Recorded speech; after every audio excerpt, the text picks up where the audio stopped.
μπαίνουμε στο κεντρικό μενού πατώντας κρατημένο το κουμπί Mode Page. Όταν μπούμε, ξαναπατάμε το κουμπί Mode Page για να μπούμε στο μενού με τις μίξεις.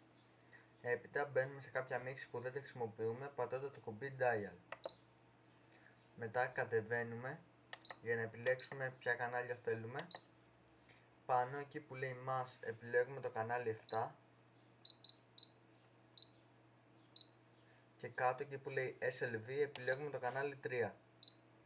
Αν κατέβουμε άλλη μια φορά μπορούμε να επιλέξουμε ποιο διακόπτη θέλουμε και πού να είναι off και πού on. Μετά ανεβαίνουμε άλλες 3 φορές πάνω ώστε εκεί που λέει INH να το κάνουμε off γυρνώντας το κουμπί dial προς τα αριστερά. Μετά ξανανεβαίνουμε πάνω για να επιλέξουμε το rate μας. Ξανανεβαίνουμε και το rate το φτάνουμε μέχρι το -100.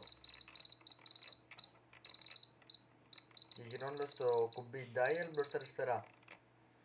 Αφού το φτάσουμε εκεί πατάμε το end, ξαναπατάμε το end και τώρα άμα κατεβάσουμε τον διακόπτη, το διακόπτη που έχουμε επιλέξει, το γκάζι δεν θα λειτουργεί.